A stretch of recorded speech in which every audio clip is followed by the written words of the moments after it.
Car's underway. Stamps his authority once again. My word, this could go wrong. On the brakes, goodness me, what a launch. Look at that. It just all comes down to this.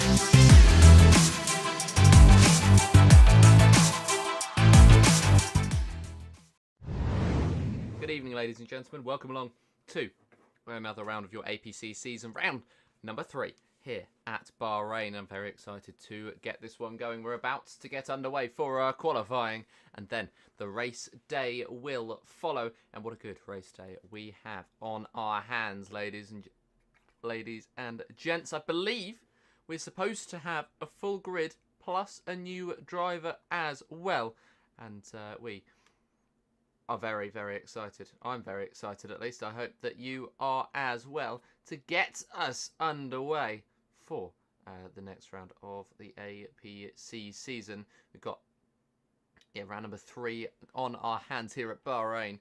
We've got 11 drivers, I believe that is. We haven't got our newbie joining us just yet. Have we got any? We haven't got any registered not racing this week, so supposedly everybody's turning up. We've got a new driver called Rodrigo, who may well be joining us soon, but not quite yet.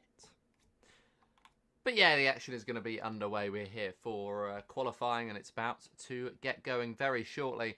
And of course, you can see on your screens the circuit that we're going to be going around tonight is the Bahrain International Circuit, which is a 5.412 kilometre or 3.362 mile circuit with 15 corners and 3 DRS zones. I was absolutely right in that, and well, it should be a very exciting evening. The run up to turn 4 is a great overtaking opportunity for drivers to try and take advantage of, and they're going to try and do the same thing tonight, as there's loads of overtaking opportunities. That move up to turn number 4 being a big one, and we're going to get the opportunity to go track side and get our racing underway this evening, or at least our qualifying this evening, as you get a view of the beautiful Stinger and then the beautiful pit lane down at Bahrain. And we've got Mr. Tado coming out of the pits first, and he will be the first driver to see if he can set a lap time. Just get all the documents up so I know exactly what is going on, because we've got a brand new, very exciting addition to our APC broadcast, which will be brought to you later. But for now, we are just going to have a watch and a view of Mr. Tado going around the circuit at the moment. Of course, Harry Jennings in the Williams, his teammate, is racing tonight, and I believe this is the first time they'll have raced together all season long. Of course, we're only around 3 of the season. We've got a long way to go, but it's a very, very good start, Mr. Tado. Harry Jennings heading through the second, or the second sector, just getting ready to get underway. It's 12 drivers in the lobby, as we're missing that 13th. I believe it's 13 cars on the grid at least. We've got Paul Garong, Rodrigo, who'll be in the Aston Martin, Ethan Shackleton, Andrew Chenkovan, so that's 4, 6 with the 2 Kick Saubers, 8 with the 2 McLarens, 10 with the 2 Mercedes, 12 with the 2 RBs, and 14 with the 2 Williams. So maybe I'm wrong, and maybe we are missing a couple of drivers. I'm just trying to cross-reference to see who we're missing as it stands. We've got Paul Garong, we haven't got Rodrigo, I know that. Have we got both the V-carbs? We've only got the one. Lucas Aracene is here. Benjamin D is not. And then who else is missing? Because I think that means that one other driver is not here right now. But I could be wrong. I am wrong. There's 14 drivers registered full time. But we're watching Harry Jennings heading through the first sector on a lap of the Bahrain International Circuit.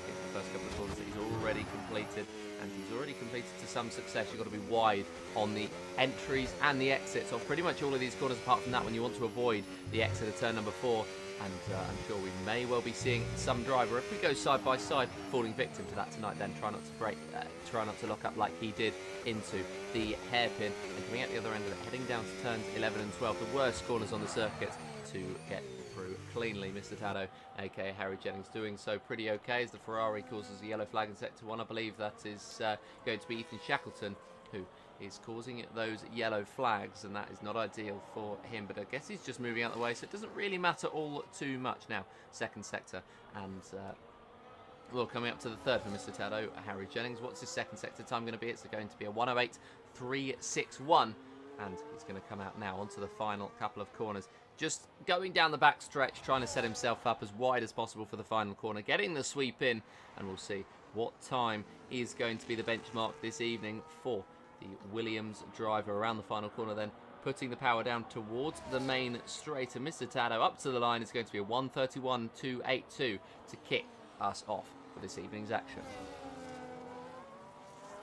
That's Jack Weaver. That's not who I intended to switch to. I intended to switch to his teammate Brian Moore, heading up to the line with the kick. Sauber is going to go a 1:29.897. So that's an incredible lap time in comparison to Mr. Taddo, and it shows that Harry Jennings might have a little bit of work to do on his hands. Dan Riley loves this circuit, and he's up to the line with a 1:28.5. So the demonstration of the love he has for the circuit. It's Andrea Chenkovan actually who backed off, and he has invalidated on his first run. He's going to try and go again. Ethan Shackleton around the final corner. These are the first runs coming in, so that times don't matter all too much, but it's all about getting used to the circuit. And Dan Riley, Ethan Shackleton and Brian Moore having a decent start so far.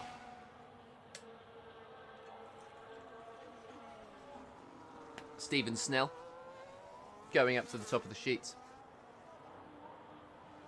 And that is a very good lap time from the Mercedes. 0.2 quicker than his teammate. And it is 6 tenths quicker than Ethan Shackleton in third place. Then you got Paul Garang slotting in fourth. Brian Moore in fifth. And the two Williams down the bottom of the field. Stuart Tower a whole tenth off of Brian Moore.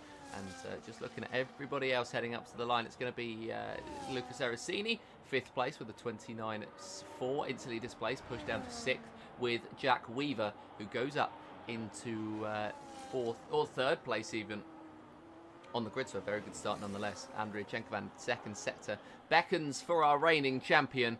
And what is his split time going to be? Up to the line, it's a 1:06.534. Allegedly purple, but of course we know what this game is like, and that may not be an accurate depiction of what Andrea Cenkovan's done so far. Now, final couple of corners for him. In fact, there's only one to go, and the Ferrari will see if he can beat his teammates in these early runs, these early skirmishes. A 28.9 is what Shackleton set. Pole position, Stephen Snell with 28.3, and Andrea Cenkovan perfectly splits the two with a 28.6. And I'd say that's not a bad time so far, especially considering what he did on that first lap.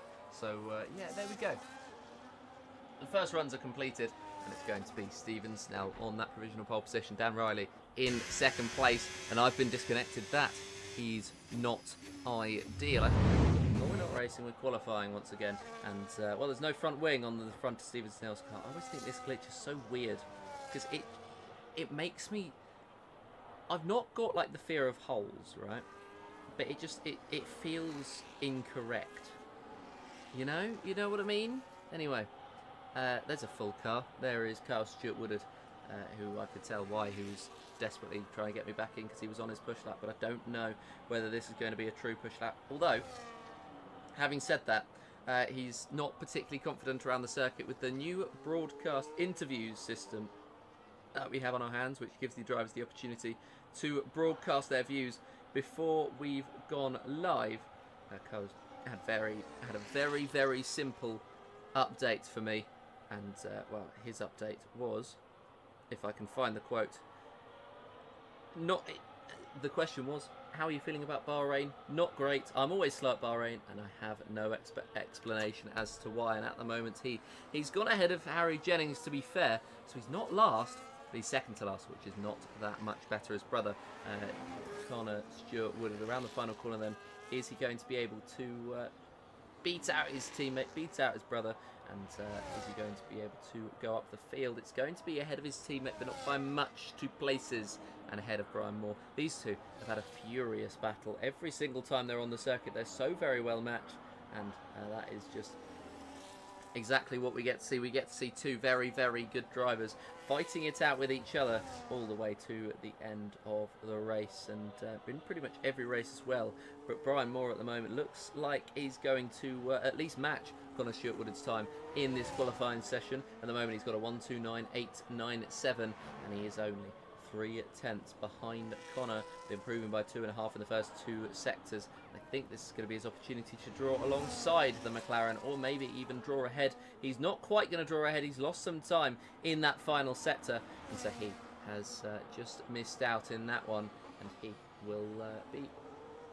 I think he'll be ruining that one, really, because that was a lap where there was a lot of time on the board and he just was not able to take the opportunity and close in on any of his rivals up ahead. Stephen Snell already ahead, and we'll ignore the missing front wing because he's still got that downforce showing that he actually does have a front wing. He is at the moment not that far ahead of Daniel Riley. Daniel managing to get in a lap just in that second run that was good enough to close in on Stephen Snell and pressure the Mercedes, but not quite be able to catch up to him. He was 44 hundredths away, but Stephen Snell improving by 6 hundredths. This would eke it out to a 10th unless he's found even more improvement in the final sector. Wow, he's found a 10th of a second and a 1:28.180. That's an incredible lap time to throw in, but Andriy Chenkovan goes even quicker. He's in the pit lane apparently, but he's set a 1:28.111. So that is a very, very good lap time from Chenkovan. I'm not sure what's going on. But what I do know is Andriy Chenkovan is up at the top of the times with a 1:28.111. And this is something I'm going to report to EA after the game. Anyway, looking back on the actual circuit and at the actual drivers on that circuit. And, well, we've got Brian Moore heading around the final corner. He's going to come into the pit lane. Jack Weaver is he about to start on his lap? No, I think he has. I think he may have invalidated on that previous time. He's not going to go again, I can tell you that for free. And, well, he's wiped out the bollard in the process of driving through the first couple of corners. So, that was an interesting strategy from him. But, looking at Lucas Aracini, is he improving? He is improving by 8 hundredths of a second. He was not here last time out, but he was here for round 1 in Australia, and he was surprisingly confident in the pace that he demonstrated there, so he's hoping to do the same here today and be a little bit more confident here around Bahrain.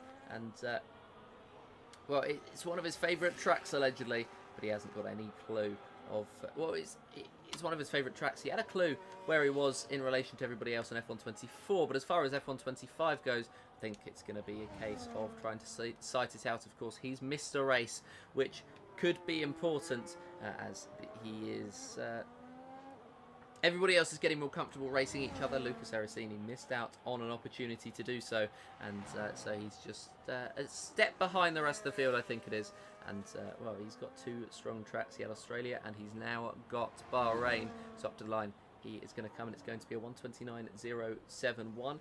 And, well, his pace relative to the rest of the field. He said he didn't know what it is. At the moment, it appears to be smack bang in the middle, P7, or just 1 position below, so about a 10th off being in the middle, and he's spun it into turn 1. That might be as a result of no downforce because of the missing front wing. Who really knows? Jack Weaver didn't go again, did he? And, well, is Stuart Towers going again? Yes, he is, and he's improving by a 1/4 of a second in the first sector, so he has found a lot of time. And, well, speaking of Lucas Aracini a minute ago, he has said that he's likely going to be fighting with Stuart Towers in this race. Just, well, that's the expectation at least, and that's the hope. He's going to be fighting with Stuart. He said he's also like to fight with... well, fight with both the Mercedes as well. Or he said he's probably going to be behind them, but he said he would like to fight them is the actual exact quote. He'd be hoping to be ahead of Kyle and Brian, but he doesn't quite know, and Connor is not mentioned in the script, so kind of feel bad for Connor. I could have just said Stuart Woodard, and he could have been about half right. Stuart Towers found a lot of time in the second sector, and he's going to try and head up to the top of the sheets. What's he able to do? It's up to the line then for Stuart Tower, and it's a 1:28.833, which is good enough to put himself into 6th place, so that's not a bad lap time by any stretch of the imagination. His teammate Harry Jennings heading through the second sector. He's improved by half a second, so he's finding a lot of time, and he's going to be ahead of Kyle, I think. And, well, that's going to be interesting for him. Is he going to be able to go up to the top of the timesheets? Is he going to be anywhere near to the top of the timesheets? By the way, that Andriy Chenkovan lap hasn't ended up counting when he set a 1:28.111. I don't know what's going on. Harry Jennings has improved, and he's moved past Kyle Stuart Woodard, but not quite close enough to Brian Moore up ahead. I'm going to see, actually, is that lap time in there? It just doesn't exist. Quite literally, it says lap 3, dash, dash, dash. We'll see if we can sort that out between qualifying and the race. So I do apologise if that's causing any inconvenience, but we are on the final, I believe the final set of runs in this qualifying session. Time flies when you're having fun, eh? Actually, we might get the opportunity to do one more. I'm not sure because there's yellow flags out, and that's pretty much going to be the case for the rest of the session. So maybe we won't get the opportunity to see what is going on. I will actually have a brief look. There we go, 1 minute left in the session, so it is going to be the final runs in this one. I thought it might not quite be the final runs, but indeed it is. And they're just preparing themselves. We'll watch with Dan Riley as he heads out of the final corner and starts his final run of this session. I don't believe he's the first, but he's the one who did all the fighting talk before the race. He said he's definitely expecting a podium, but don't be surprised if I get pole position or P1 in the race. And the fight for pole position is very much on right now. He's 2/10 behind Stephen Snell. I'd say he needs to find a further 2/10. So I'd say he probably needs a 1 minute 27 if he's able to get that pole position back. But he's improved by a 10th in the first sector. So it's a promising start from the Mercedes driver to see if he can topple his teammate at the top. And of course they have sealed at the moment a 1-2 in qualifying for the team. 3-4 going to the Ferraris for the time being,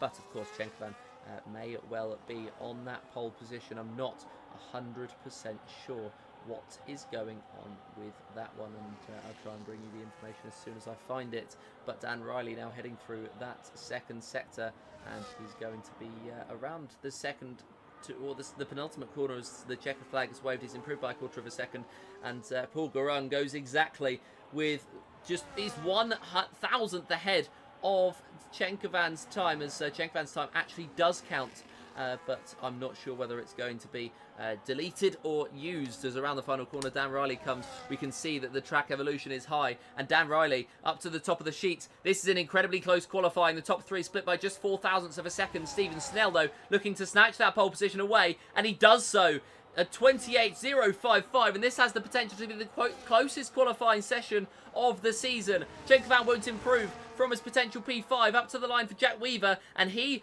slots himself into the mix with a 28.4, but it's not quite enough to close in on anybody up ahead. Stuart Tower is not going to improve, nor is Ethan Shackleton or Stuart Woodard, Seracini or Brian Moore. What is Jennings able to do? Nothing. Carl Stuart Woodard is going to come around the final corner to see if he can improve on his 30.299. And Kyle up to the line now. What is he going to be able to do? It's going to be a 129.203, so a decent improvement by over a second. But 10th place heads his way, 5/10 ahead of Brian Moore. And that's an absolutely incredible qualifying session. 0.04 of a second, splitting second down to fourth, and only half a tenth up to first place. This is going to be an absolute barnstormer, but we have there we go. Chenkovan's lap has counted. Stephen Snell up the top with a 28.055. Dan Riley second place with a 28.107, and Paul Garung and Andrea Chenkovan within 0.04. I have never seen the like in my life, but that is what we have on our hands here in the APC League. 5th place for Jack Weaver, 6th for Ethan Shackleton and Stuart Tower. Connor Stuart Woodard, Lucas Seracini and Carl Stuart Woodard round out the top 10, with Brian Moore and Harry Jennings rounding out your field. But what a qualifying that is. And a 1-2 for Aston Martin in the end. Paul Garung going up there with the very last lap time as well. So that is incredibly intriguing. And, something that I haven't seen. I haven't seen much in the way of strong performances from Paul Garung. As strong, at least, as this one. So it's looking very promising, and looking set to be an absolutely quality race. We'll be getting going very shortly, and when we do, the 5 red lights will be right there. Come into the chat, talk to me. Who is going to take that pole position or take that race victory? We know, of course, who has that pole position, But that race victory, we don't quite know that just yet. And we're going to have, I believe it's 26 laps of the Bahrain International Circuit to decide who's going to be the victor in round number 3 of the season. And, well, we've got a very good season on our hands. We've got a decently long season on our hands by league racing standards. We have 14 rounds. We started off in Australia, then we headed to Japan. Bahrain is the last of our Asian streak of circuits before we head to Italy and Imola for the next round next week. Then Austria with our first sprint race of the season, round 5. Then the United Kingdom and Belgium round us out for the first half of the season and round us out before we go to a break. Then when we come back, it's the Netherlands at Zandvoort, Azerbaijan and Singapore before we end off the season with the Texas, Sao Paulo, Lusail and Abu Dhabi seeing us off. And if the qualifying session in this is anything to go by, we have a very, very good race on our hands and a very, very good championship on our hands as well. We haven't gone through the standings, so we may as well do that quickly right now while we wait for the qualifying, or while we wait for the race to begin. And it's going to be Ethan Shackleton with 37 points up at the top, Benjamin D in second place with 33, Stephen Snell in third with 29. But I feel like he's going to be coming for that championship lead today. Andrew Chenkovan fourth place, Dan Riley in fifth, as we've got a very, very good battle developing between the Mercedes and the Ferrari teams. Stuart Towers, Carl Stewart Woodard, Brian Moore, Connor Stewart Woodard and Seracini round out the top 10 with Harry Jennings with just 2 points, and Paul Garung and Jack Weaver yet to get on the board. They're going to want to do that tonight. And then looking at the Constructors' Championship, it's Mercedes at the top. No, it's not. It's Ferrari at the top with 65. It's Mercedes in second with 49. Just 16 points separate the two Racing Bulls. Only 10 points behind as well. And then McLaren, Williams and Kick Sauber locked in their own battle. And Aston Martin now with 2 drivers, hopefully, as Rodrigo is not in the league this evening, but he's in the league full stop. But we're going to head to the formation lap just to get us going for this evening's action. And well, what action we have on our hands. Stephen Snell leading from pole position. We'll go back quickly to those team championship standings, and it's going to be Ferrari at the top. But in this qualifying session, it was Mercedes who reigned supreme. Stephen Snell and Daniel Riley locking out the front row of the grid, and they look set to do something strong this evening. I genuinely think it's all about taking advantage of when those drivers from the weaker teams aren't here. So, as you can see, Ferrari up at the top there because they've taken advantage of the start of the season. Of course, Ethan Shackleton taking the victory last time. He was not expecting it, and that is it's an indirect quote. Let me get the direct quote right here on our brand new driver update system. It is, let's have a look. It is amazing. It's very rare for me to win these days, so it feels extra good. And he's excited for more battles with the front too, so we should be seeing a very, very good battle throughout this race. And then we will get to the end of it, and we'll see what everybody's able to do as the race strategies suggesting potentially a 3-stop. That's wrong. Surely that's wrong. I think a 2-stop is pushing it.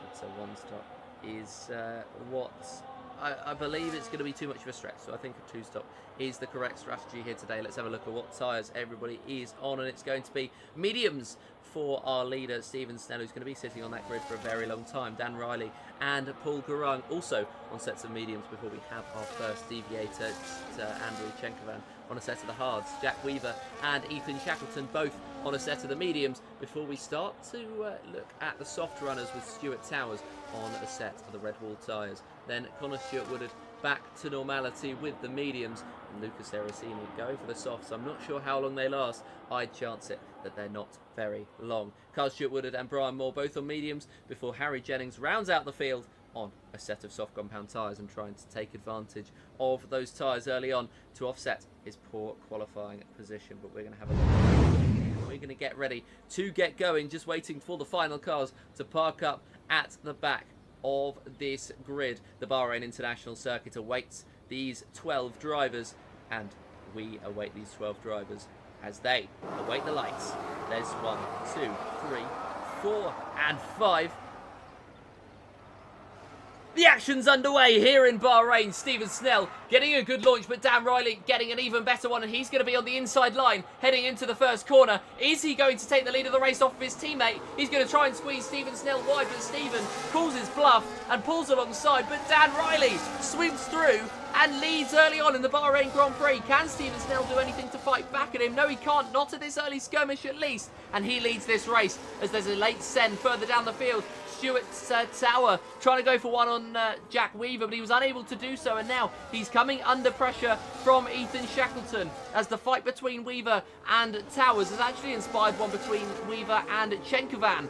Shackleton down the inside of Stuart Towers. Can he make the move? No. He's going to not get the exit off the corner, but that's an absolutely awful start for the Ferrari, who drops down behind Carl Stuart Woodard, who's had an absolutely lightning start himself. Corner runs wide, gets overtaken by Lucas Erracini, and he drops down as well, so it's very mixed fortunes for the two Stuart Woodards, and Stuart Tower gets through on Andrea Chenkovan, and our championship leader and our championship victor last time out is fighting with our old champion Stuart Towers. What an incredible start we have to this Grand Prix, and Dan Riley, what an incredible start he's had. Over a second, or just under a second now, it's dipped under ahead of Stephen Snell, and that is an incredible start to his race as Shackleton continues to fight with Carl Stuart Woodard, and the Ferrari makes it through on the McLaren, who set himself up for the corner exit but couldn't do so. Riding on board then with the McLaren is actually, he gets overtaken by Lucas Erracini, who somehow falls to the inside of one, not just one in fact, but two of the cars in front, but he spins himself, he locks the rears, and Lucas Erracini from hero to zero.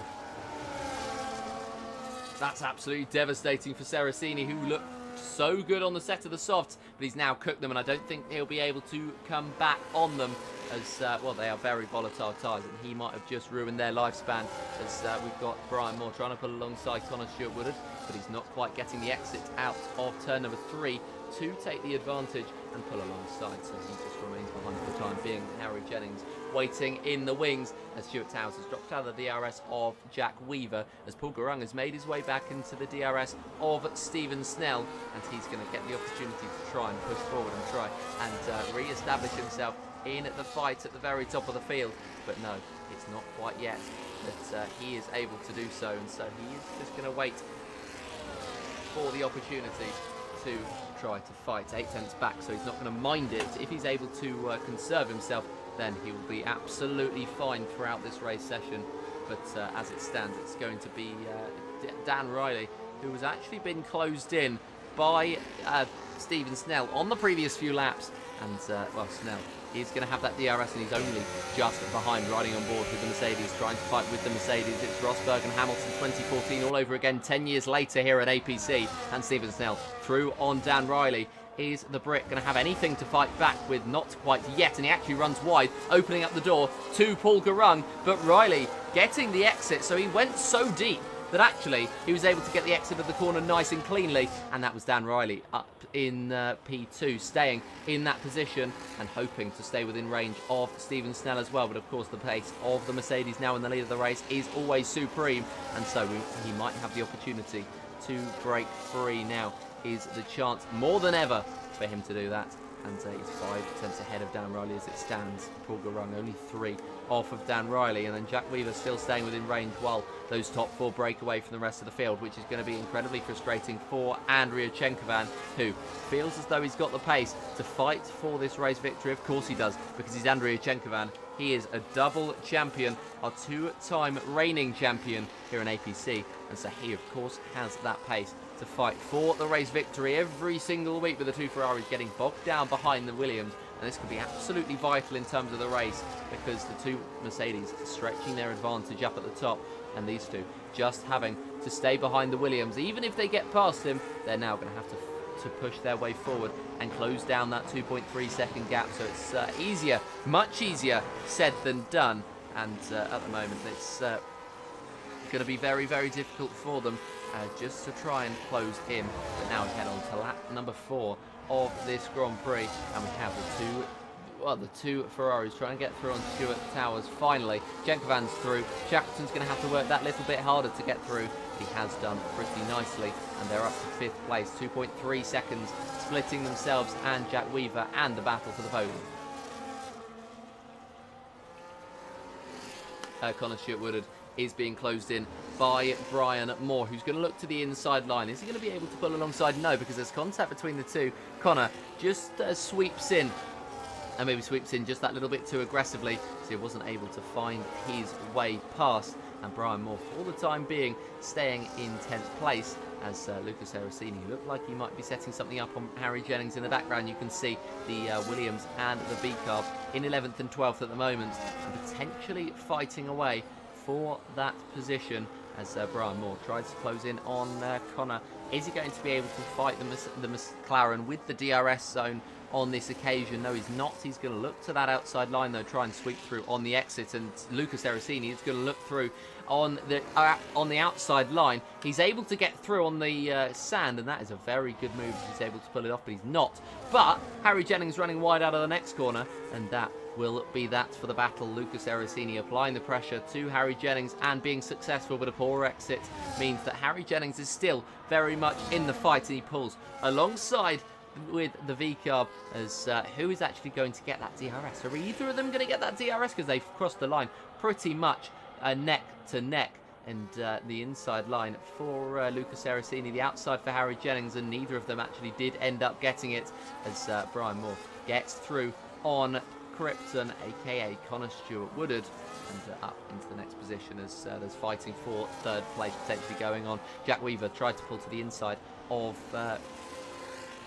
Paul Garung, but couldn't quite do so, and so ended up just missing out on the opportunity to fight him with Paul Garung just outside of the DRS range of the two Mercedes as well. This is not a good time for him to drop out and to slow down, which is what Jack Weaver will be knowing, and which is what Jack Weaver will be trying to get one over on him with.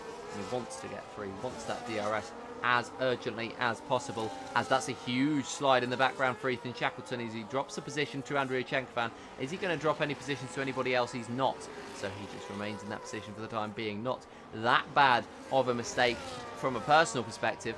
It does mean that Andrea Chenkovan loses another 7/10, so the lead of the pack loses 7/10, and of course, because it changed hands, it's now Andrea Chenkovan's weight to bear. But also in the meantime, that is something that we can keep an eye on, the penalties. So Jack Weaver picking up 3 more seconds. He's got 6 seconds worth of penalties in this battle so far, and in this race so far, and we're only heading on to lap number 6 now, so that is certainly not a good start, and he's going to want to offset that as much as he possibly can. But for now, he's just going to remain in that 4th place and remain fighting, as that's the bollard taken out by Paul Garung, and that could break the momentum for him and open up the opportunity for Jack Weaver, as there's somebody in the pits. I believe that's Lucas Aracini, as Weaver to the inside line. Paul Garung squeezes him. This is a rinse and repeat of the Connor and Brian incident just a couple of laps before. It's even a Sauber trying to overtake, but Paul Garung sweeps across,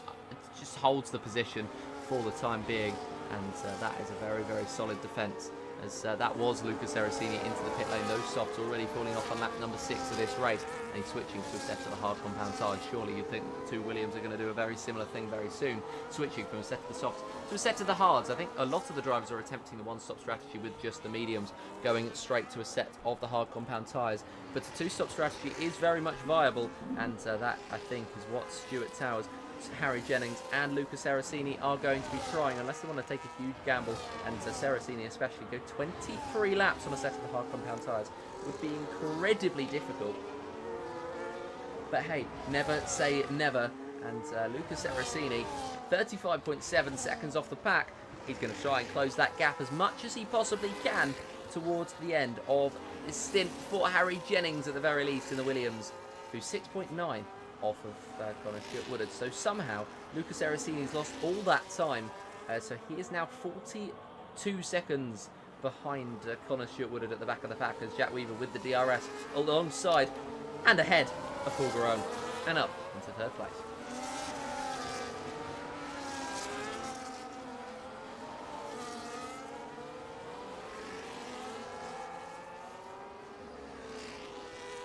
Paul Grung dropping off the podium for the first time in this race, which provides an opportunity for the Kick Sauber to try and kick on, no pun intended, and try and catch up to the two Mercedes, because at the moment 2.2 seconds off of the two Mercedes.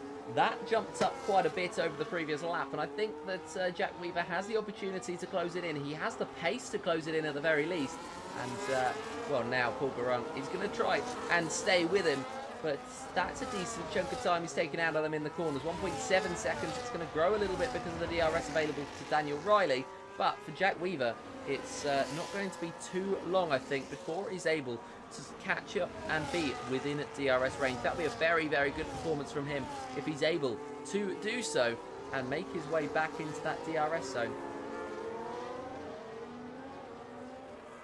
But yeah, 1.9 seconds at the time being, and that is not too bad of a performance from the Kick Sauber.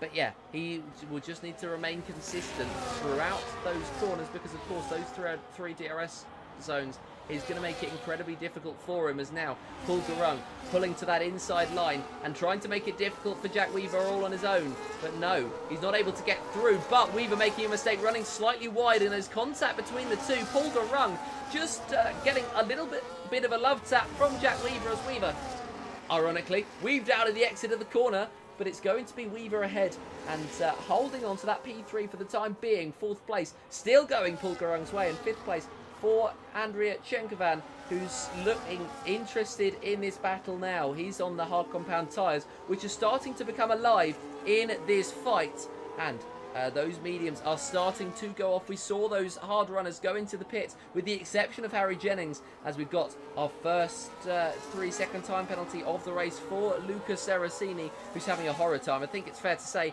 down in 12th place, and I wouldn't be surprised if he's actually disconnected from the session side by side between Garung and Chenkovan. But Chenkovan stays behind. He's on hards, but at the moment it's just not quite working for him, and I think he's got another couple of laps to wait before those tyres really come into effect. So he's just having to wait and wait and wait it out.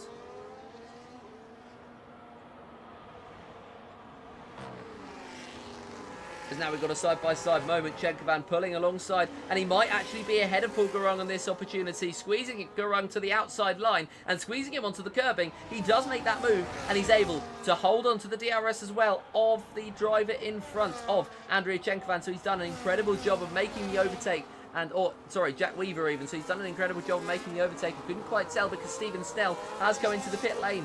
No rhyme intended. And he's made a switch onto a set of the hard compound tyres, which he intends to spend, I would imagine, the rest of the race on. It will be a very, very long stretch if he's able to do so. But never say never. I will actually have a look now at the tyre wear and what they can expect the drivers to be able to do.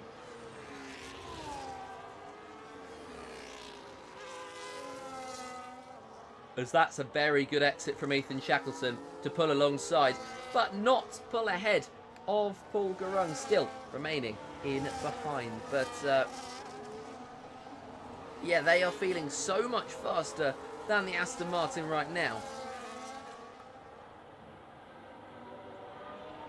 And so it'll be very interesting to see what they're going to be able to do. Is actually, I cannot find my information. Where is it? There it is. The hards last about 8 to 10 laps, so it will be a two-stop strategy. I was actually incorrect. Oh no. Hang on. It says ideal tyre life for the hards, 8 to 10 laps. But then it says ideal pits, mediums to hards.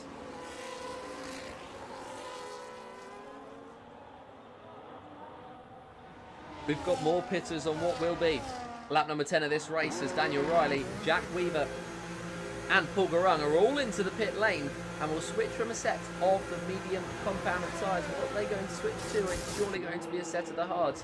It's going to be hards for Dan Riley, who's going to come out of the pits now. What's it going to be for? It's going to be another set of mediums for Paul Garung and for Jack Weaver as well. That is fascinating. Fascinating to see. And so we've got some strategy split.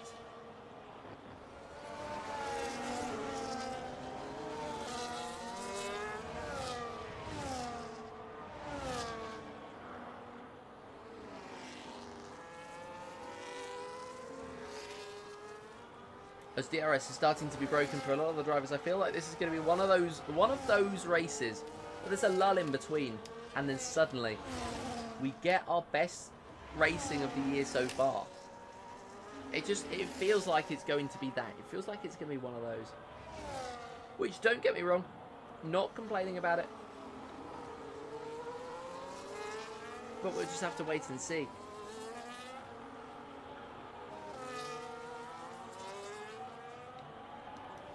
It's down the inside. Jack Weaver, actually. I said that they weren't going to be making overtakes, but Jack Weaver on a set of medium has gone quick enough to catch up to and overtake the hard runner of Daniel Riley. And so it's Kick Sauber, Mercedes, Kick Sauber, Mercedes in the mid-pack as it stands. Fourth, down to 7th place is those 4 cars. As into the pit lane cars, Stuart Woodard on lap 11 of this Grand Prix. Chenkovan continues on, of course he does. He started on a set of the hards and he's looking like it's going to be a good strategy here today. Shackleton on a set of the mediums and he's trying to go long on those, trying to shorten the stint that he's going to be on those hards as much as he possibly can. And, well, this is going to be a very interesting end to this race. Of course, we've still got a long way to go. We're about a third of the way through it. And Jack Weaver just ahead of Daniel Riley. Riley is going to get the DRS. Is he going to be able to close in? Not quite yet. And so he is just going to...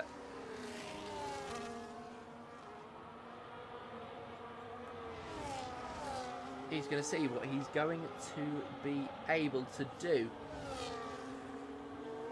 as he remains in that DRS.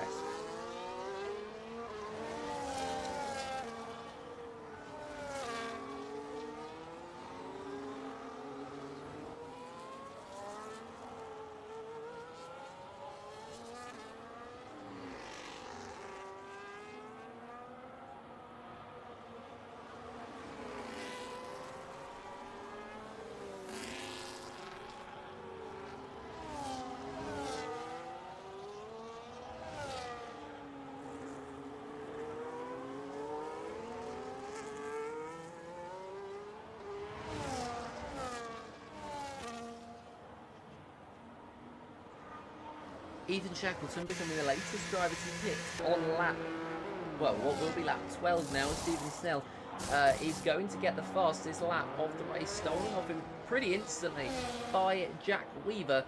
And Jack Weaver, on a set of the 2-lap-old mediums, is demonstrating the pace of those tyres so far. Shackleton moving on to the hards, and that is going to be the latest driver on the set of the hards, and is going to come out right behind Stuart Towers. So how close is he going to be able to get to the Williams? Is he going to be able to overtake the Williams even? This is something we will have to see very soon, but the DRS is going to be open for him down the second of 3 DRS straights. And Ethan Shackleton now taking an opportunity to just be pulled along by Stuart Tower. He's going to take that advantage, and I think this is going to work so well in his favour in terms of the fight with Andrea Chenkovan, because Chenkovan is just going to be, he's going to be screeching all over the circuit, I think, at this point with the tyre wear that he's going to have. And he's also not going to have any DRS or any pressure from anybody else, so he has no real marker for what his pace should be like. But Ethan Shackleton has a car right ahead of him. He's also got a car 6 seconds up the road in Paul Garung. So Shackleton playing this one well. Is it going to be Chenkovan into the pit lane? Of course not. He's going to continue on, and he's going to try and stretch that medium stint, as or that hard stint even, as another 3-second time penalty for Jack Weaver, who's struggling to stay within the line so far today. And I think it's actually going to cost him a podium. 7/10 ahead of Daniel Riley at the moment, but with the fact that he's going to drop 9 whole seconds, he's currently only just ahead of Stuart Tower in 6th place. Shackleton getting a good exit out of the final corner. Seracini picks up another penalty. Is it going to be Shackleton who's going to be in this 6th place come at the end of this straight, or is he going to wait for the next straight to take that advantage? Towers defending the inside. Shackleton heading around the long way. He's forced to go the long way, but it's going to be ultimately successful, and he has gone through as there's yellow flags out on the circuit. I'm not sure what for, but we will continue on as we're back to green flag racing, and it's Shackleton and Towers locked in battle. Shackleton daring Towers to go as late to the outside as he possibly could, and they still remain side by side. Let's hope this battle doesn't get cost by the turn 4 glitch. It doesn't, but what it does is Stuart Towers having the balls to go through, and he holds on to 6th place. But Shackleton surely isn't going to take this for that much longer. He wants to get past the slower moving Williams, who has 4 laps of hard running under his belt, as he only has the one. And so his tyres will be completely fresh.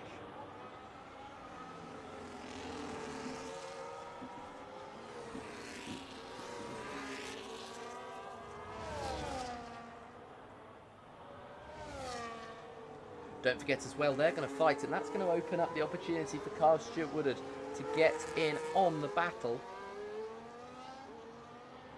And so he might have the opportunity to fight with them as they head towards the, as they head through the next few laps, and as we head towards the halfway point of this Grand Prix, lap 14 of 29. And Ethan Shackleton right in behind Stuart Towers. Is he going to be able to pull alongside this lap? Yes, he is. Is he going to be ahead before the corner? Yes, he is. And that should help him in sealing the position. But Towers is going to get the DRS on the exit, and he might get the opportunity to pull ahead once again. But he's 4 tenths back. Is that too far back to be able to make a move? I think it's going to be, and that is a shame for him. But he's still going to stay within range of Ethan Shackleton. He's going to take the opportunity to stay alongside, or not alongside quite just yet, but he might get the opportunity to stay in this battle as Harry Jennings has left the session. That is unfortunate for him, and I'll try and get him back into the session as soon as I possibly can. But unfortunately, I don't think we're friends on EA, so if he needs an invite, he is going to have to come into the chat and have a conversation with me, or add me cotcast_1, and well, we will see whether he's going to be able to come back in to the session. That was a loud bang from the chair, unfortunately. I don't know why it was so loud this evening, but it doesn't matter nonetheless, as Ethan Shackleton still 8 tenths ahead of Stuart Tower. Dan Riley is going to be 5 tenths now behind Jack Weaver in that 3rd place. So this might be where the overtaking opportunity presents itself for the Mercedes, and the opportunity to move back onto the podium for the Mercedes. His teammate looks like he's got the strategy right by going slightly earlier into the pit lane, and he is 5 seconds ahead of his teammate, who was looking close early on. Harry Jennings getting back into the lobby, and I think at the expense of Carl Stewart Woodard's penalty record, which is now stained, not clean anymore, as there's another driver getting a 3-second time penalty. It's going to be Paul Garung, who is in 5th place, 4.1 seconds off of Dan Riley, and he is going to get that penalty, the first of his session. And just to have a check of all of the penalties, it's 9 seconds for Jack Weaver, it's 3 for Paul Garung, Carl Stewart Woodard and Connor Stewart Woodard, and then it's 6 seconds for Luca Seracini, who is going to be dropping to the bottom of the field as it stands. But the pace that has been shown by himself, I think that means that he's going to be able to break free of Mr. Harry Jennings, but we'll have to wait and see, as Dan Riley continues to try and stay within range of Jack Weaver. I think doing this right now is absolutely fine. I have no qualms with him just trying to stay within range for the time being with the driver in front, just because it looks like he might just cap at that position. He might just cap on the podium. He's not going to quite take that victory, but he's doing a very good job at the moment just to continue the drive forward and to continue the pressure. And maybe soon there'll be a mistake made from Jack Weaver. Is it now, as he defends to the inside line? And around the long way he tries to go. Dan Riley, he will take, 3rd place.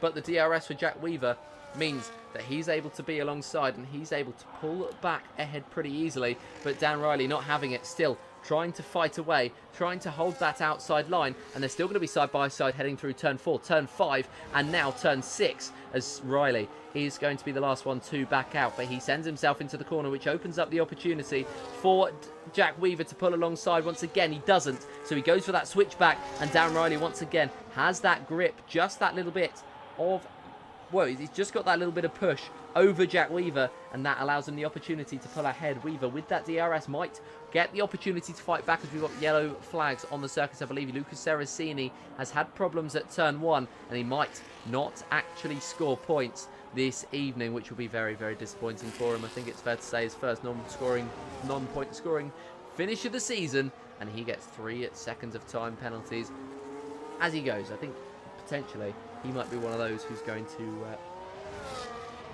come into the pit lane to retire. I never like that strategy, but some drivers just insist on it because it's just an easy way of getting out of the scenario. And well, that's going to be. We're going to see what they do, and I'm hoping he doesn't come into the pit lane at the very least. But yeah, we'll have to wait and see what they're going to do as we head down to turn 1 on lap 17. And Jack Weaver looked like he wanted to pull alongside momentarily, but in the end decided against it, decided that he did not need that smoke and did not need the fight into turn 1. He can just easily get through with the DRS, and at some point he's going to make that move and make that pass up into that 3rd place, which will be well, he's going to try and at least fight for that 3rd place, which will end up being P2 when Andriy Chenkovan comes into the pit lane. I'm not actually sure where Andriy Chenkovan would come out at this point in time if he comes in off of 16-lap old hard compound tyres. I think we will just have to see what Chenkovan does. So I'm going to have a look at my little handy sheet that I've spent time creating. He is going to lose in the pit lane 23 seconds as alongside goes Jack Weaver to the inside. And can Dan Riley get a switch back on? No, he can't. And Jack Weaver up back into that podium position. But yeah, it's going to be Andriy Chenkovan is going to lose 23 seconds in that pit lane, which is going to drop him if I change the gap to leader down to 5th place with some air ahead of him. So he'll have the opportunity to push straight after his pit stop, and so that could play into effect coming towards the end of this race. But for now, Andriy Chenkovan leads this one, and Stephen Snell looks like he's going to take another impressive performance and another impressive result home as he establishes himself as a new potential title candidate. Alongside goes Dan Riley around the outside, trying to go the long way around. Is it going to pay off? Yes, it is. But Jack Weaver might get that DRS. He is going to get that DRS, and he's going to pull back alongside. And I think back ahead, Dan's not going to give this one up in a hurry, though. This fight is scintillating, and it's captivating. And Dan Riley sweeping around the long way. Is he going to be able to pull ahead of Jack Weaver once again? We've seen this before, where Dan Riley made Jack Weaver back out in the end, but this time it was a squeeze from Weaver that made Riley this time be the one to back out. So Dan Riley at the moment just getting this fight very much on, and at the moment losing out, dropping a position. Carl Stewart Wood at another penalty as Luca Saraceni is really struggling on this circuit, and I think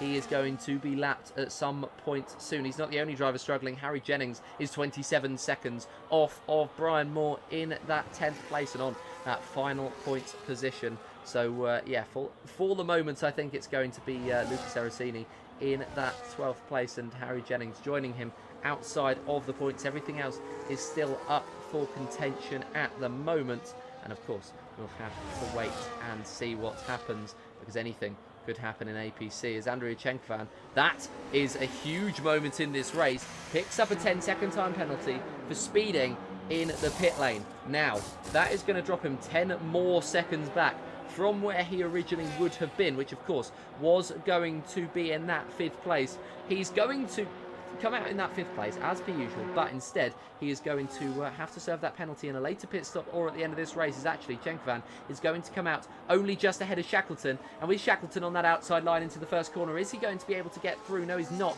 And so Shackleton and Chenkovan back together as teammates on the circuit once again. Saraceni causing more yellow flags as Jack Weaver and Dan Riley come back into the pits for the final time in this race, and they come out almost locked in arms.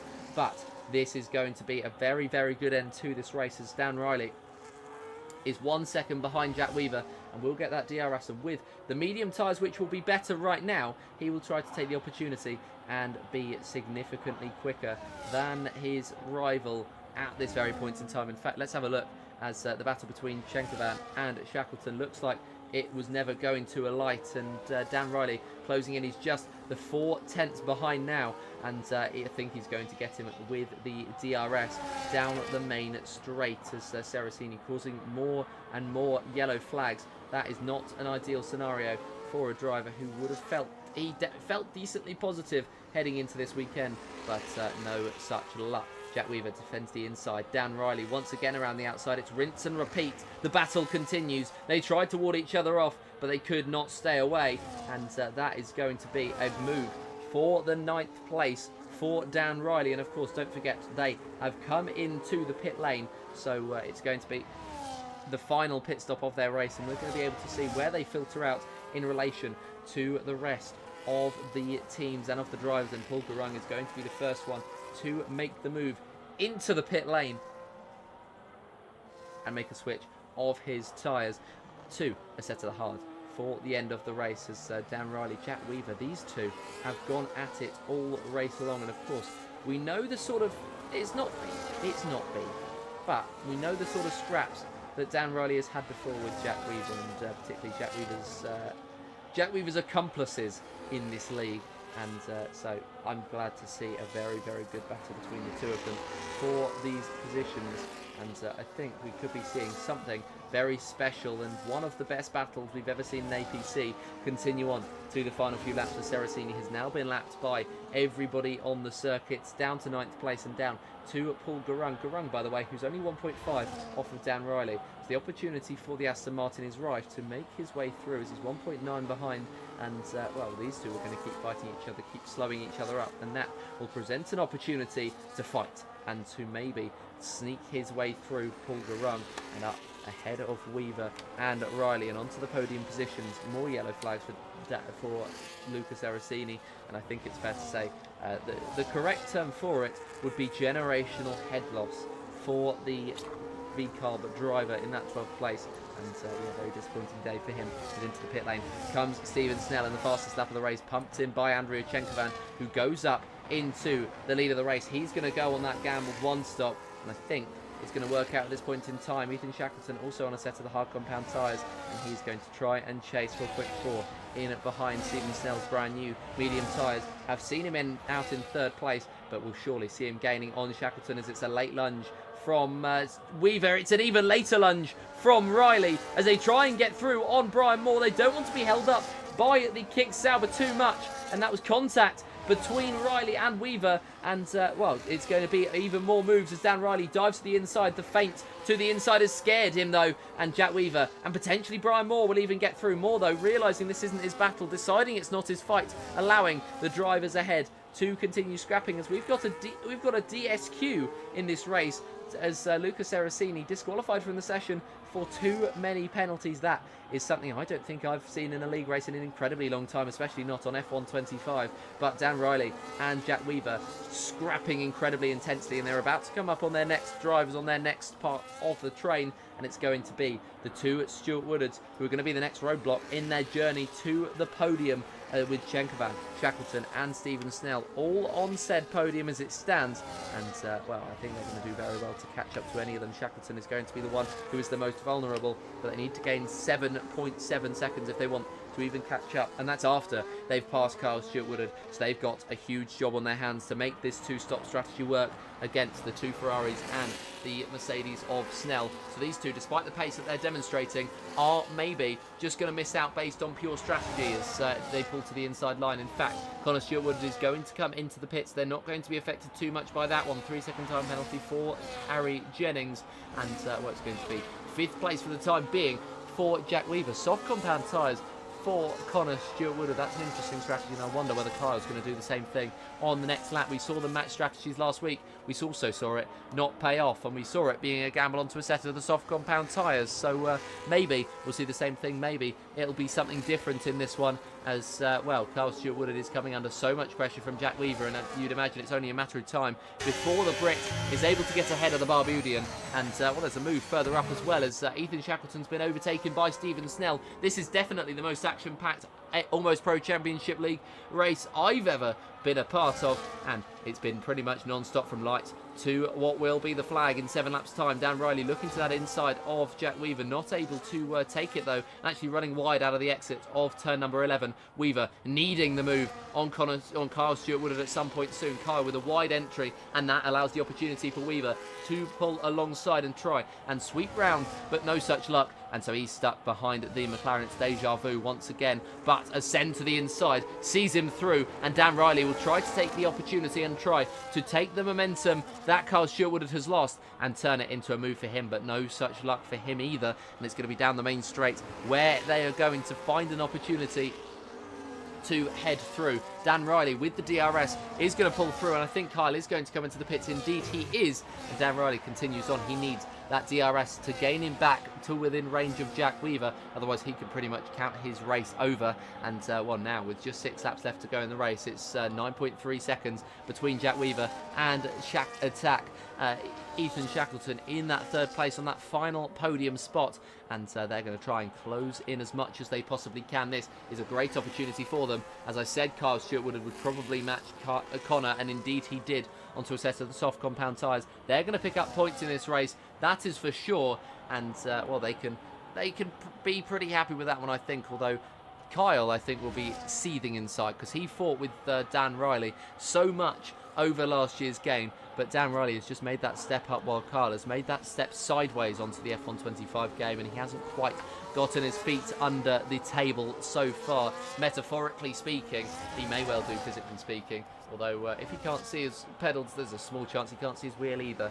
But yeah, I mean, you never know quite what these people's setups might be. I think actually that'd be a cool idea for a segment, to get the drivers' setups and just rate them, and my favourite one would always be the one on the controller with nothing else. Anyway, Dan Riley still within that DRS range of Jack Weaver, and the main straight will beckon in just a 1 corner time, and they've gained 9/10 of a second on Ethan Shackleton on that previous lap. It's still on for the podium for these two drivers. I think it's more on for Jack Weaver than for Daniel Riley, because those mediums are going to start to go off. We saw around 7 or 8 laps, we saw them start to go off, and there's only 2 more laps in them for Dan Riley in that case, unless he's able to conserve them, and the only real way he's going to conserve them on F125 is he's going to be in clean air, and with that DRS he's going to need to pass Jack Weaver and need to run in the clean air for as much as he possibly can, otherwise those tyres are going to be burnt up.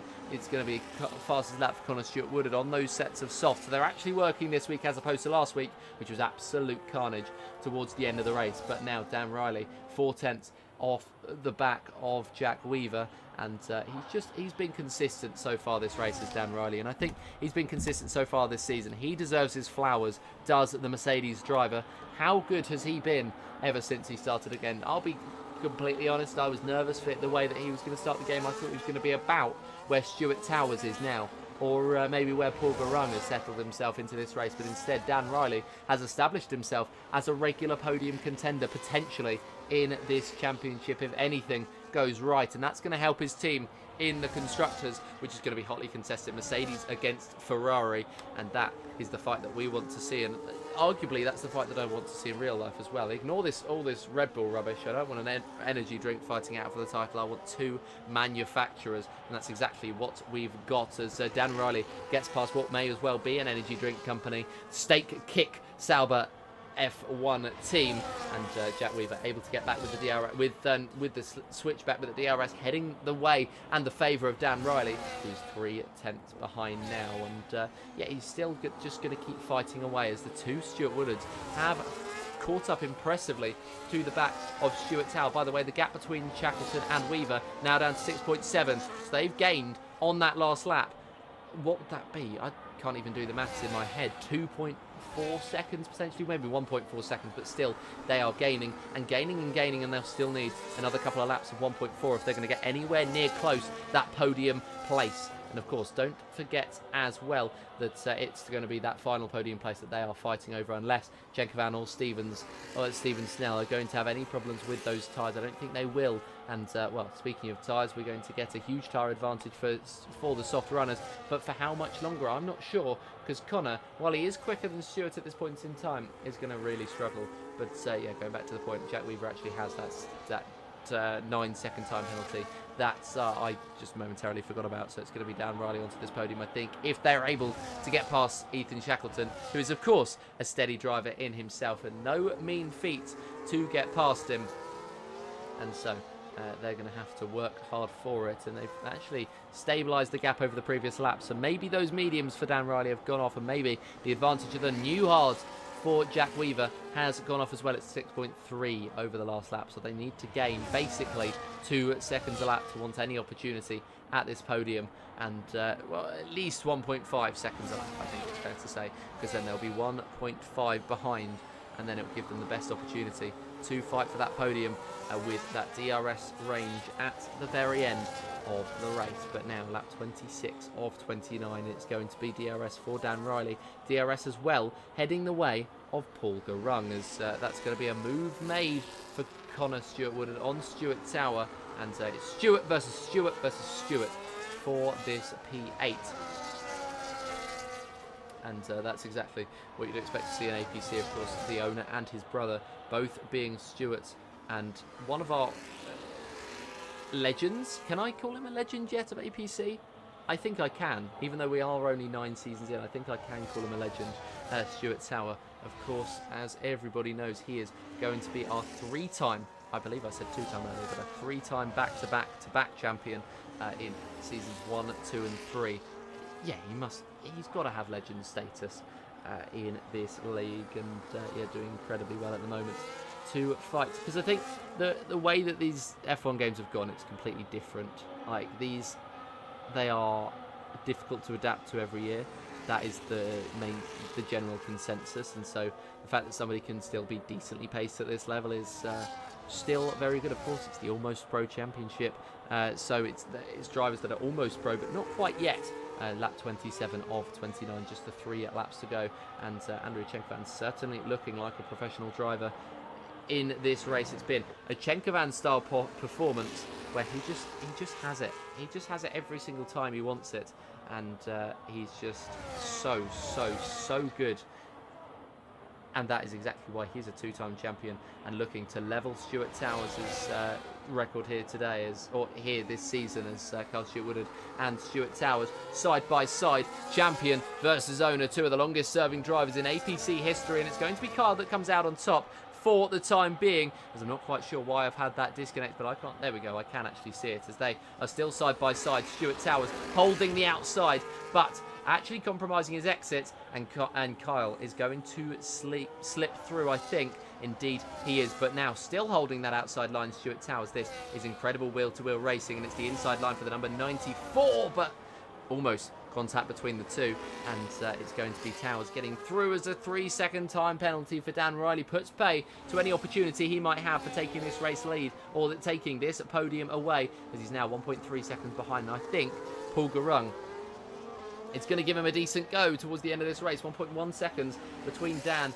and Jack Weaver, as those mediums are well and truly cooked. And I think he's just pushed to stay within that DRS range, but there's only so much you can push before that is the end of your push period. Penultimate lap of the race, Chenkovan 4.8 ahead of Stephen Snell, who's 9.4 ahead of Shackleton, who's only 3.7 ahead of Jack Weaver. So I think we might be seeing a fight at the very, very tail end of this race between the drivers for that podium position. I'm all here for it.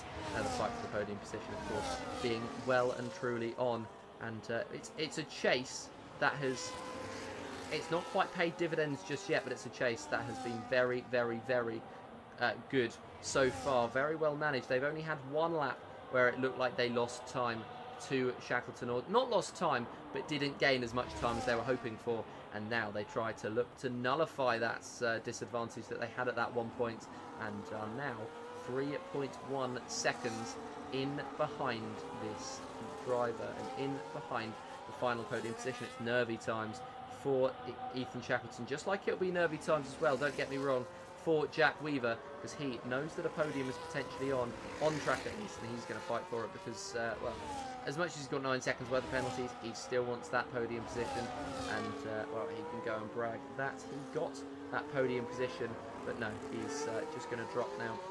I think he's going to drop post-race a significant chunk, and I think it was more on for Daniel Riley when he didn't have that penalty. But when he picked up that penalty, that was game, set and match, I think, for the battle for the final podium position in terms of the off-track action, and to see whether they actually would get it. But Andrei Chenkovan has driven so incredibly well today, but his 10-second time penalty is uncharacteristic of him, and that is what's going to cost him in this race.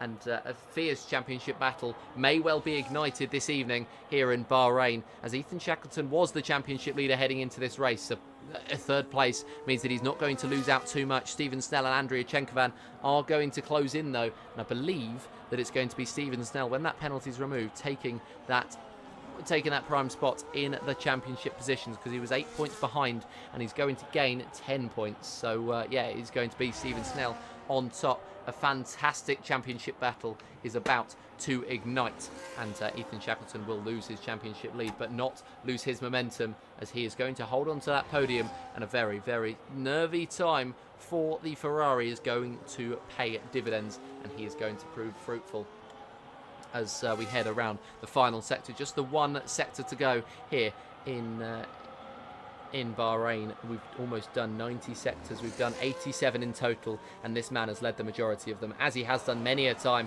Andrea Chenkovan is going to win on circuit and take the victory here in Bahrain, but a 10-second time penalty is going to drop him down and allow the opportunity for Stephen Snell to get his latest victory of the season. A very, very good drive from him just to stay within range, and he has done exactly what was asked of him. Shackleton for third place, and Jack Weaver right behind in the end in fourth, 1.3 behind, but he's going to drop behind Daniel Riley and Paul Garung, and down to sixth place, but he's going to get his first points of the season, as is Garung, and that is a good result, all things considered, as they're able to now get the opportunity to get those points up, get their tally on the board for Kick Sauber and for Aston Martin respectively, and do a very good job. It's going to be 8th place for Connor Stewart-Wood, 9th for Stuart Tower, 10th for Kyle, and then 11th place will be the man currently in Sector 2. It's not been Harry Jennings' day, but the final couple of corners are going to beckon very soon. He's almost about to head into Sector 3, and he will be the final finisher,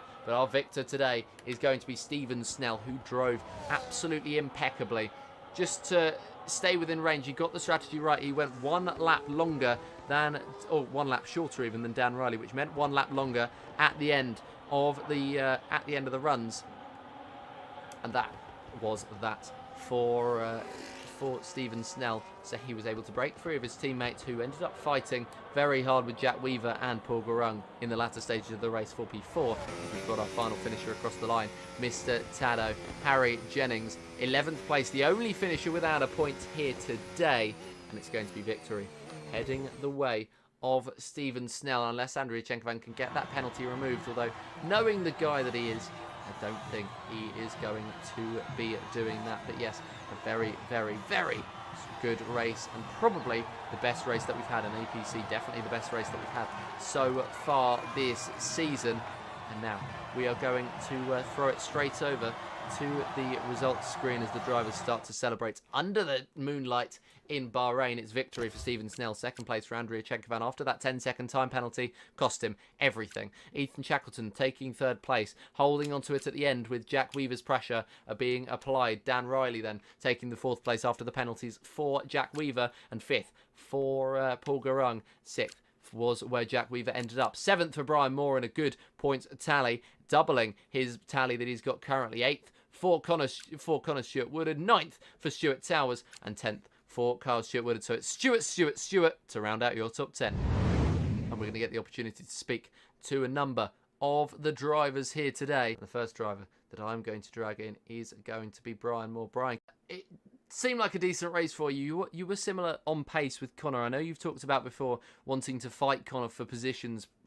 Is that something you expect every single race of the season, or is it just like, you know, a nice surprise? It's one of them things which I try to I try to fight a each race, and I expect myself to be at least attempting to fight a each race. That's fair enough. I mean, it ended up well today, beating him out. Do you think that you're going to be able, with the Sauber, with Jack Weaver, to be not just fighting with the two McLarens, but actually being able to get ahead of them? And actually, do you think that it's going to be P4 on in the standings, potentially, maybe even P3, with Lucas Erracini not having the greatest day and Benjamin D not showing up? I don't think. I mean, Jack. No offense to Jack, because he is a good driver, but he did surprise me with his pace today. Obviously, first race of the season, so not really knowing what kind of pace he had. But yeah, no, it's a very, very good surprise, and I've got to say, I'm happy that I have a teammate who can be fighting in the upper half of the table, and then me fighting the two McLarens just to chip away at the difference between the two teams and get us ahead. And I mean, Lucas Saraceni obviously not finishing today, and Benjamin not showing. This is a good chance for us this season to try push and get P3 in the championship. Oh yeah, that's fair enough. And well, it's going to be a very, very good season indeed with all the fights that we have going up and down the field. I think we're going to take it from Bahrain. We're going to head over to Europe next week for Imola. How are you feeling about that? I'm feeling a bit iffy at Imola. I mean, I've got pace there, but it's one of them tracks which I've always struggled with keeping it in the track limit. So if other people struggle with that, it's really going to be a race of trying to keep it in the track limits to get positions and penalties. But we'll have to see. I might surprise myself, but obviously not knowing what other people's pace is like. So it'll be an interesting one to see. Yes, we will certainly see. But thank you very much for joining me this evening, and well done on your not double points total, but 6 points added to your tally. Thank you. We will speak next to who are we going to bring in? I reckon we bring in Dan Riley. We bring in. Hello, sorry I've interrupted your conversation, but I figured you might want the opportunity to speak to the broadcast and speak to me about the way that your race went. Yeah, we get to qualify.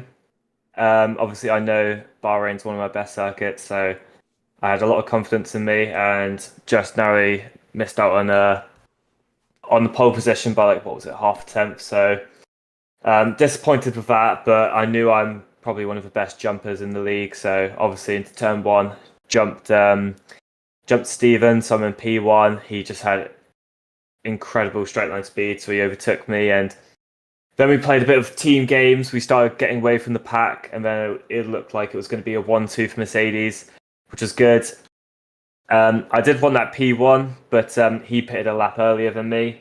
Because we're on the same team, I just would have got held up even more. So I was like 5 seconds off of Steven. So it still looked like I was going to get P2, but then Jack was literally holding me up. He did apologise, to be fair, but he was literally holding me up the entire race from lap 11. Yeah, I'm just crashing out right now because of it. Yeah, just a bit of a disappointing race. I definitely should have got podium. Probably should have got P2.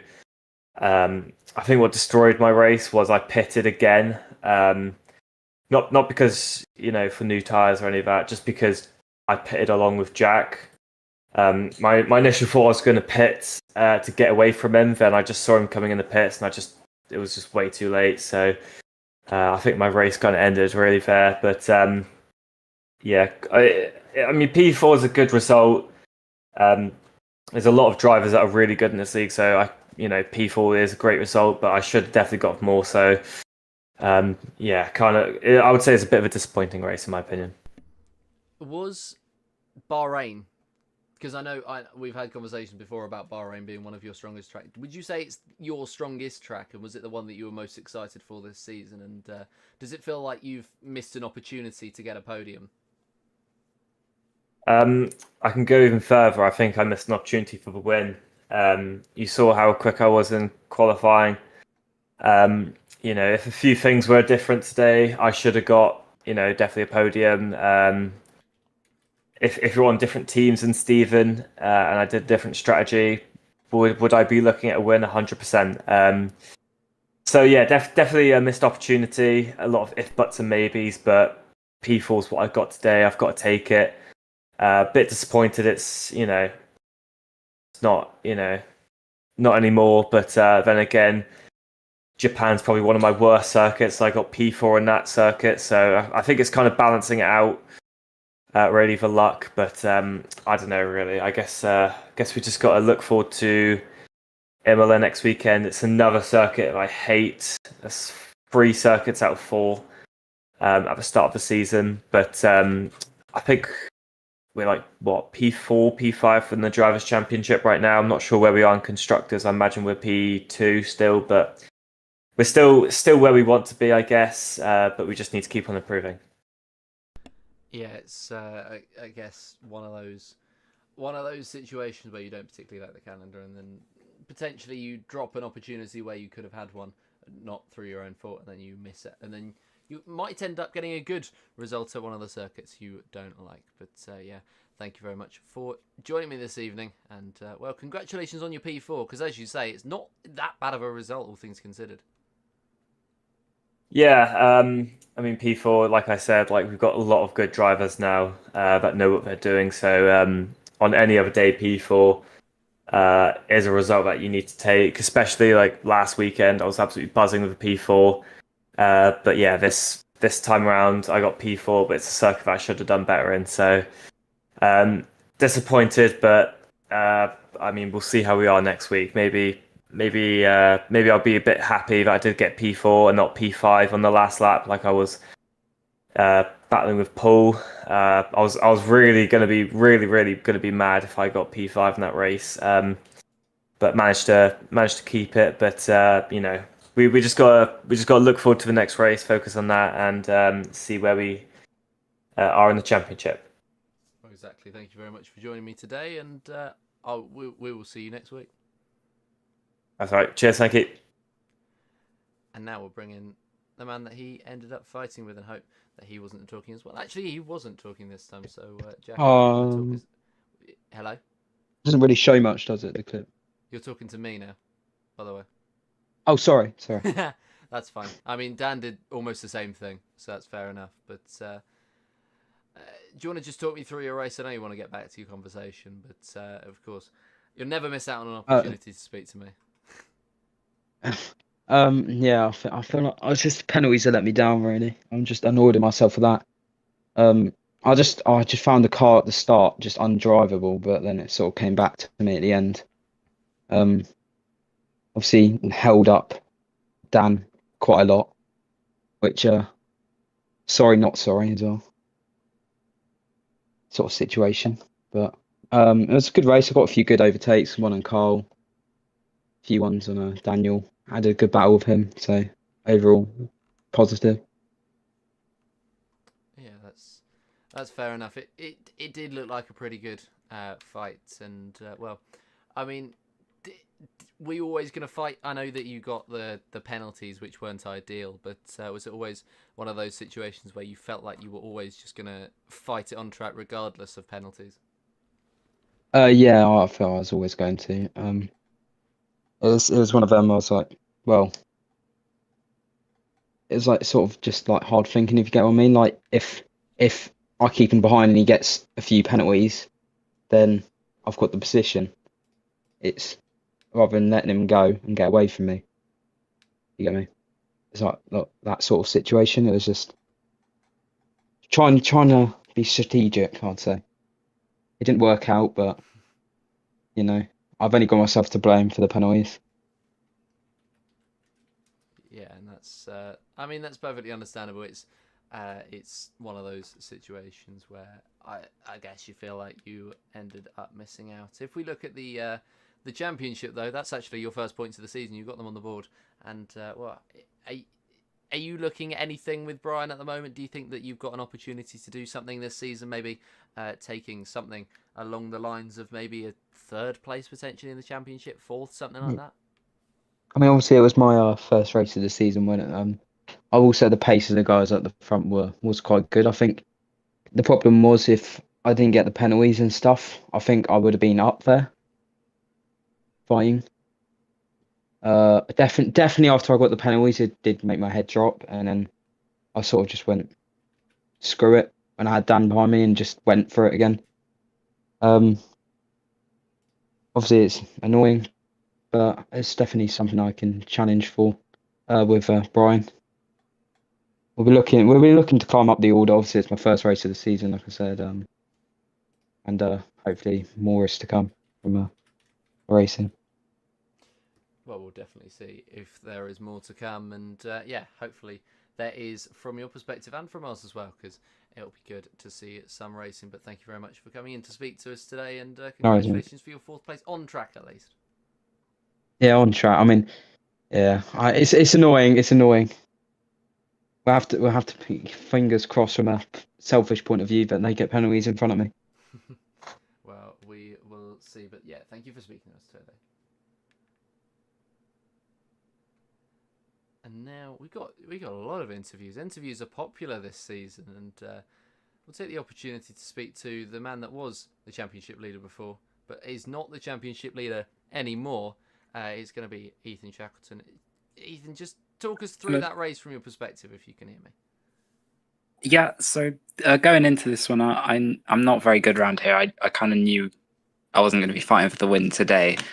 So ultimately, I'm very happy with P3 because I don't think I had the pace to even get on the podium. Really, I think some of the guys in fourth and fifth looked quicker than me. Ultimately, I did a one stop along with Chenky while everyone else seemed to two stop, and I think that definitely paid off for me because I had clean air the whole time and I could just run at my own pace. Looked like they were battling like crazy. It very much did, and I think that may well have cost them the race, as it were. But did you feel as though you were going to be under significant pressure from them at the end of the race? Because it looked like they were catching you at a rate of knots. I did midway through the race, but not after they pit. So about maybe lap 17 before they boxed, I was trying to calculate it. I was like, yeah, they're going to come out about 11 seconds behind me, and that's only a second a lap pretty much. So I'm like, yeah, they can do that. I'm going to be in for it. But then their pace was only about, I think they got held up behind people like Kyle in their early laps. So they were about a second lap quicker than me, but their early first 3 laps, they were really slow, and I even pulled away. So I think they got held up, and that helped me massively. Yeah, it's one of those situations, I think, where you can just take the wins as it goes. But yeah, I mean, I'd say it was still a very good performance. All things considered, strategically, 1 and 2 stop strategy was, I think, a little bit split today. Which one do you think you would have, on reflection, which one do you think you would have gone for? If the race happened again, I'd stick with the one stop. I was very, very happy with it. Although I think my tyre wears, after speaking with the other guys, my tyre wear seems to be better than theirs. Yeah, just for reference, I had about 66% I finished with on the hards, and I saw Brian had 85, so I was nowhere near that bad. So I guess that helped me do the one stop much more effectively. Yeah, well, that's fair enough. So, well, all things considered, a good weekend from you, and well, thank you very much for joining us this evening. Excellent, thank you very much. Cheers. We'll speak to our race victor next, Stephen Snell, who, may have rode his luck a little bit with the 10-second penalty at the end from Andrea Chenkovan, but you got to be there to take the opportunity. And Stephen, do you want to just talk us through that performance? Good evening. Yeah, again, a really nice quality of all the boys. It was really close again. What was it? 52,000, I think, out of my head. So that was insane. Then I had a really bad start, and my teammate overtook me into turn 1. But I knew I had a straight line speed, so I was going to overtake him in a couple laps. I did that. And I was planning also to go for the one stop. But when I saw Jenky's 10-second penalty, I was like, let's go play it safe. I almost was in a couple seconds within Shaq when I boxed. So I was like, I can overtake him easily.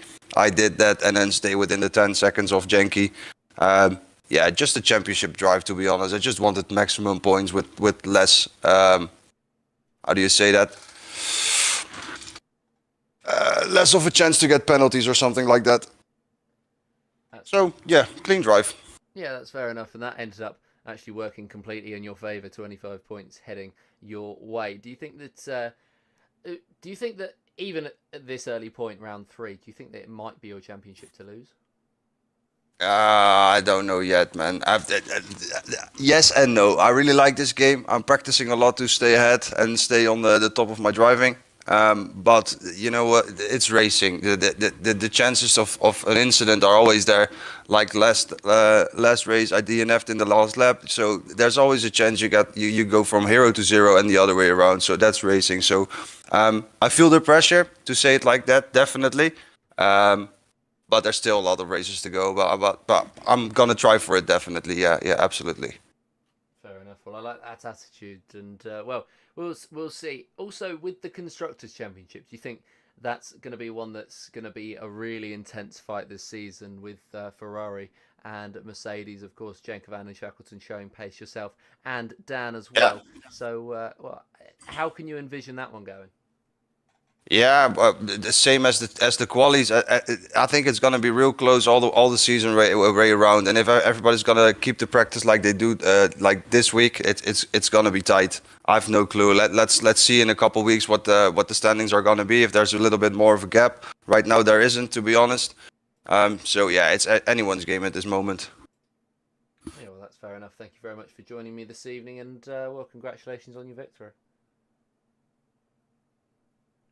We're going to bring in the final driver to the box, and is this going to be the third driver talking in a row, or not in a row, but this evening? Because I've dragged in 3 this evening who are mid-sentence, so I've not been on good form. But Well, I managed I heard Stephen come back into the waiting room and realised I was the only person left, so I stopped talking. So you almost caught me, but not. I managed to stop just in time. My favourite one, I think it was Jack, who I started speaking to him. I did my whole monologue, and then he just replied to whoever it was before. I've got to listen to that back. I bet that was hilarious. You know what? It's really nice in the waiting room. It's like, other than one race we had last season, all the other times it's very calm, and everyone's just catching up on what happened in the race. And I just left the conversation with Jack and Dan Riley. Apparently he held him up for a bit, and Dan's obviously a bit like, yeah, you cost me some positions, but it was all very nice. Everyone was very friendly, and it's nice. It's a nice place, that waiting room. This is where you listen to the interviews back, and they've been cursing each other out and all this. Yeah, exactly. Oh No, dear. It's not been too bad. But yeah, do you want to just talk us through your race? Because of course you said that Bahrain wasn't going to be the easiest circuit. Yeah, I can't explain. I don't struggle. I feel like I'm doing the right things. I feel like I'm going through. I'm hitting the apexes. I feel like I'm doing everything right. But no matter how hard I try here, I just can't seem to be as fast as everyone else. And I don't know what it is. Stephen was wanted to point out it may have been a skill issue in the waiting room. So as nice as it is, it can be a bit a bit. What word am I looking for here? A bit harsh at times. But yeah, you know what it is. It is a skill issue at the end of the day. I don't know what it is about this track. I struggled. Quali. I thought I did a pretty decent lap. I messed up the last corner on my final lap, which probably would have got me another 2 positions, but that would have been the most for me.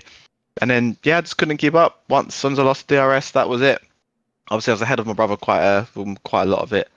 Faster than Stuart by quite a few bits as well, which was quite nice. I'm looking forward to watch some battles back. I'm hoping they've been caught, because that was quite nice to watch. But to actually fight somebody was actually quite fun. But yeah, it was difficult. It was difficult. I got the glitch again where I got a penalty when I didn't even get any warning. So that's fun. That's 2 races out of 3 that I've got that. So that's fun for me. But I would have obviously tried to get it back, try to get it removed. Sorry, but I ended up being in the position I was in anyway. I was defending Stuart at the end because I wanted my brother to get the position at the end. There's obviously more points for McLaren, so I was defending him hard, and I just missed the corner. I'm hoping you didn't catch that, because that was quite embarrassing. I missed it by quite a bit. So yeah, I didn't end up losing out with that extra 3 seconds anyway. So I'm not going to try and get it removed. But it is quite annoying that it keeps happening. Chenky it's happened to him a few times as well. So, but yeah, you know what? I wouldn't say this is the best I could have done today. I feel like I could have had a couple more positions. I probably should have stuck with the one-stop strategy that I was on initially, because I see Brian managed to pull it off. I think he was just into puncher territory, so I could have definitely pulled it off and maybe got another 3 positions. But everyone was pitting behind me, so I decided to pit as well, and that was probably a mistake for my race today. Yeah, I mean it's the second week in a row where you've switched onto a set of, or Connor's switched onto a set of softs, and then I've gone, right, so Kyle's going to switch to a set of the softs. It's the wrong choice, but they're both going to do it. but it's the second week in a row where you've both done that. Do you think even next week at Imola you're going to be making the switch? I don't know. It was a difficult decision at the time. He was committed to stop the second stop. I wasn't going to do it, but then I had Jack come past me. Dan was about to come past me. It was just people were just coming past me, and I figured that there's a chance I could have carried on and kept Brian, Stuart, and Connor behind. But if my tyres really fell off, I know Connor's on fresh softs. I knew he was stopping for softs anyway. I knew Stuart was on fresh mediums. If Brian, I probably would have been able to hold, but if the other two came past me, it would have been pointless me staying out. So I figured if I take the risk and stop, I might be able to keep them behind. Obviously, I ended up coming out behind anyway, so that was an absolute mistake. If I knew I was going to come up behind them, I think I probably wouldn't have done it. I would have just held it out. But yeah, I mean, Connor obviously ended up being 1.1 seconds behind Brian. Another lap and a half, he'd have had him. So in hindsight, I would have kept those positions looking at how that ended. But yeah, I just figured it was the safest option. But you know what? We learn. It's funny you say that. I did say, look, I'm not going to make the same mistake again I made last week, and I made the same mistake I made last week. So there's only so many times I can make the same mistake, right? But Imola, yeah, I don't know. It's not. I mean, I'm sure that was your next question. I'll let you ask. I'm just jumping ahead of the game here.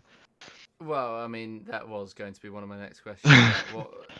How are you feeling about Imola in general? Yeah, not great. So, you know what? This first half of the season in general is not fantastic for me. But it's not a bad track. I don't feel the way I feel about Bahrain there. I feel there could be some good points there. Maybe a fight with Luca and maybe Shackleton, although he's looking pretty fast at the moment. Maybe Jack. So I feel much better about Imola than I do Bahrain. But I'm not. It's not podium territory unless something crazy happens. But at the same time, I probably won't be too stopping unless a rogue safety car maybe pushes me into it. But yeah, we need to stop doing that. Well, we will see what happens. But that will be that, I think, for this evening's broadcast. It was a very good, very, very good race, all things considered. And we had some good fights to just supplement it as well. But to those of you watching still at this point, thank you very much for watching those.